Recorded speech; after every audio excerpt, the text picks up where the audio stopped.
Parlons à présent brièvement de la CSG-CRDS des retraités. Donc ce dossier, il est quand même avancé à ce jour, puisque toutes les semaines, des dizaines et des dizaines de plaintes sont déposées auprès du tribunal administratif de Strasbourg. Là aussi, nous avons introduit question préjudicielle auprès de la Cour européenne de justice, puisque, vous le savez, nous l'avons déjà confié, nous estimons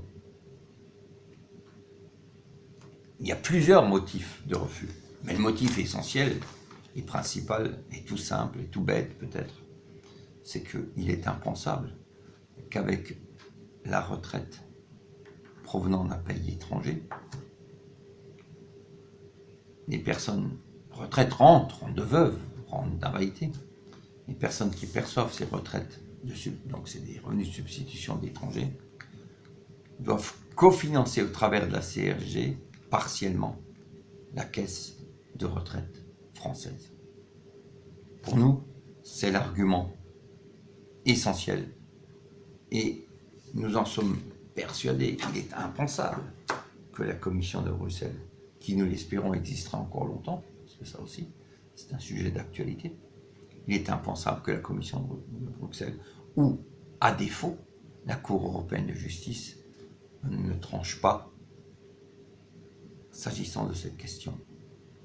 Je tiens aussi à préciser, je l'avais déjà dit, et écrit d'ailleurs, que les experts mandatés par le gouvernement avaient eux-mêmes soulevé cette question en disant si on applique aux retraités la CSG-CRDS telle qu'elle est appliquée en France, cela va provoquer un important problème juridique concernant les instances européennes. Donc ça, ils l'ont pas simplement dit, ils l'ont écrit dans un rapport. Ce rapport, on peut toujours encore le consulter sur Internet. C'est le rapport IGAS de Charrière. Et vous pourrez découvrir une quarantaine de pages. Vous pourrez découvrir ce qu'ils ont écrit à ce sujet. Et je le répète, on ne peut pas dire que nous ayons fait un quelconque lobbying concernant ces experts. Ils ont été mandatés par le ministère des Finances, comme par hasard, le Premier ministre et le ministère des Affaires sociales. Alors je dirais comme par hasard, mais j'y viendrai tout à l'heure, pour les gens qui sont à la CMU, il y a un énorme risque.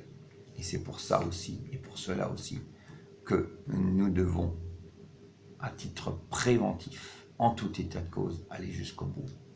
Alors je tiens aussi à préciser que j'ai reçu une lettre, mais je pense que d'autres retraités pensent la même chose, mais une lettre d'un frontalier retraité qui me dit voilà monsieur, 3 fois j'ai écrit au fisc, à votre demande, par lettre recommandée, j'ai payé une cotisation chez vous.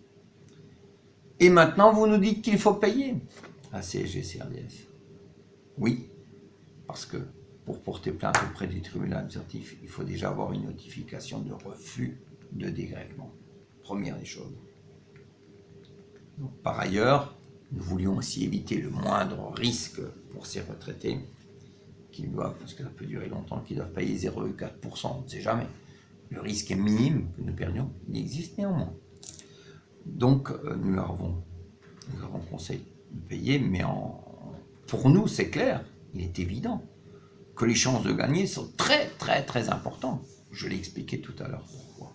Donc ce monsieur m'expliquait qu'il a payé tout ça et il demandait qu'on lui rembourse purement et simplement, le comité de défense des frontaliers, la cotisation, ainsi que les timbres recommandés qu'il a dû coller. J'ai appelé ce monsieur, puisqu'il a eu quand même l'honnêteté, et c'est pas toujours le cas. Il a mis son nom et son numéro de téléphone, son adresse, je l'ai appelé. Nous avons eu une conversation très correcte, je dois dire, et à l'issue de la conversation, il a compris. Il a compris que nous ne l'avions pas emmené dans une galère pour couler le bateau une fois qu'on est arrivé en plein milieu de l'océan. Mais nous comptons vraiment emmener tous les gens à bon port.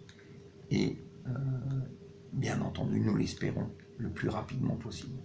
Mais les différents moyens dont nous disposons et la durée de la procédure. Ceci, ce n'est pas nous qui les mettons en place et ce n'est pas nous qui décidons combien de temps doit durer une procédure. C'est très important. Si c'est nous qui pouvions décider, vous en êtes conscient, ça fait longtemps que le problème serait déjà sur la table de la Cour européenne de justice et il devrait incessamment nous répondre. Voilà, merci. Je tiens aussi à préciser, c'est important, c'est que nous accepterons l'arbitrage de la Cour européenne de justice. Mais c'est elle qui est compétente. La France, dans le cas présent, n'est pas du tout objective. Leur seul et unique but est vénal. Ils veulent, et de plus en plus, à tout prix, prendre l'argent chez les gens qui en ont encore un peu, je dois le dire, et les frontaliers notamment.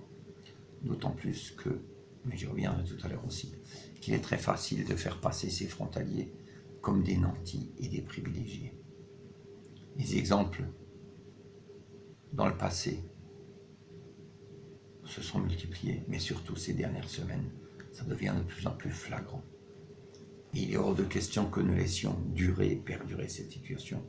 Il faut qu'ensemble nous réagissions. Ce n'est pas le rôle du comité de défense des frontaliers. Le comité de défense des frontaliers, c'est les frontaliers avec le comité de défense. Et pas le comité de défense tout seul pour les frontaliers.